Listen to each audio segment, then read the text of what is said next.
But essentially, what Bitcoin is basically a technological invention that can make basically it solves digital scarcity, right? So it's like a digital asset that can't be copied, and it's a bare asset, much like gold or much like physical cash.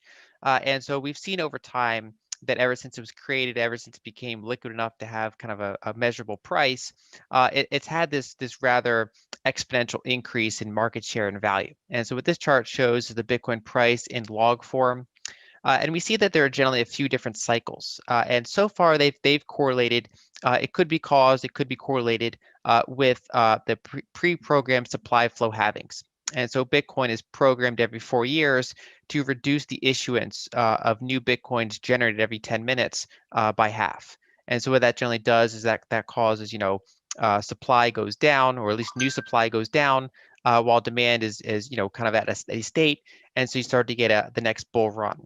And so those bull runs, however, also kind of correlated with overall risk on market behavior. And so what we've generally seen is that Bitcoin has had numerous quote unquote bubbles along the way. It's also fallen over 80% multiple times. It's pronounced dead.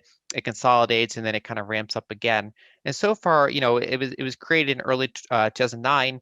And so we have over 12 years of it functioning well, it gaining market share. And the way I've described this is that we're essentially seeing Bitcoin being monetized in real time. And so we don't know how this trend is going to end, right? This could eventually roll over and fall off. But so far, we have 12 years of history, essentially going from zero up to at one point was over $1 trillion in market cap, now is in the upper several hundred billions. And so we're seeing this kind of this long process play out of it becoming, an asset class in its own right. And of course, a number of other cryptocurrencies were launched in its wake to try to do different tasks. Many of them unsuccessful, but a handful of them have been successful as well. And so I guess we'll go on to the next slide here. Um, Now, as someone, I'm arguing the pro Bitcoin position here, but I'm actually, I've been a gold investor for many years, so I actually like both Bitcoin and gold. And my overall viewpoint is that essentially they have different pros and cons, and that Bitcoin brings a lot that's new to the table. And so this chart is from Vijay Boyapati. He's a former Google engineer. He was a big he got into Austrian economics. He was a proponent of Ron Paul and helped him organize grassroots organization. But anyway, he put a table up showing Bitcoin versus gold versus fiat currencies and their various pros and cons. And I'll focus on the Bitcoin and gold side. And so gold has certain advantages in the sense that it's more durable, right? So if I had to say, what is the asset that I'm sure won't be worth $0, 100 years from now, it'd be gold. It doesn't require any energy input to maintain itself. And then it's also somewhat more fungible. And then it also, of course, has the longest established history of virtually any asset. Now, what Bitcoin brings to the table is a couple different variables where it's actually stronger. And so it's far more portable. In fact, gold's lack of portability was part of why it got centralized in the first place. So banks would issue banknotes that are, tied to gold rather than people carrying around the gold themselves. That's what made it more divisible, and that's what made it more portable. The neat thing about Bitcoin is that it's a digitally native bear asset. So in this world, it's increasingly focused on e-commerce, long distance payments, and things like that. The fact that Bitcoin is digitally native is very important. So you can transact with someone trustlessly using Bitcoin over the internet, whereas you cannot do that with gold. If you were to try to use gold for that purpose, you'd have to rely on centralized third parties, either to store the gold or to converted to fiat on the way, whereas Bitcoin is actually a digital native bearer asset. And same wise, for example, if someone were fleeing a jurisdiction, right, and going to another jurisdiction across international borders or through an airport, good luck bringing, 5 figures or more of gold with you. Whereas Bitcoin can be brought through on a smartphone, it can be brought through by remembering 12-word seed phrase in your head, and so it's a very challenging asset to be stopped or confiscated in many ways. It's also more verifiable, right? So, gold coins are generally pretty easy to verify, but verifying a gold bar, to be sure, you pretty much have to melt it down and check the whole thing. Whereas Bitcoin is programmed to be easily verifiable. So any full node can check on the whole blockchain to see if certain Bitcoin are indeed genuine. In addition, it's also auditable. So if I wanted to prove to someone that I own a certain amount of Bitcoin, maybe to get a loan or something like that, to prove that I have assets to correspond with that, I can easily digitally sign and show with proof on the blockchain that I control a certain amount of Bitcoin, whereas auditing large pools of gold is obviously much more difficult and more prone to trust. Bitcoin's also more divisible, right? So it can be broken down into 8 decimal places. That could even be changed in the future if need be. That you can divide it further, and that of course doesn't mean that you inflate it. That means that basically, kind of like how you can break an ounce of gold into grams of gold, right? You can or atoms of gold even, but of course it's not economically feasible. Bitcoin is just divisible. Each one is divisible into very, very small components that have a variety of use cases, especially on the Lightning Network, which I'll get to a little bit later. And then lastly, in terms of scarcity, and so gold still does have an inflation rate, which makes sense. As it's mined, we have a generally small inflation rate of maybe 1.5 to 2%, sometimes a little higher per year. Whereas Bitcoin, the inflation rate goes down every year. It's pre-programmed to do this. And so basically, as we got to this point, now Bitcoin actually has a lower inflation rate than gold, and it's only going to go down from here. So whenever we have halvings, that's going to keep happening.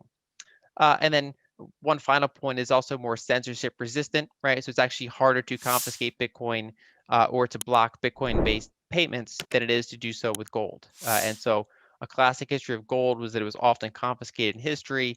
It was often stored in centralized areas that were then, taken over.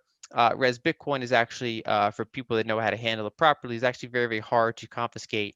And so you see things like, for example, the Russian opposition leader, his bank accounts are often shut down, but international supporters or domestic supporters can still sometimes send him Bitcoin because that's actually very, very hard for say, systems of power to block, right? And so it's actually, showing a degree of resiliency that is hard to mimic with other assets.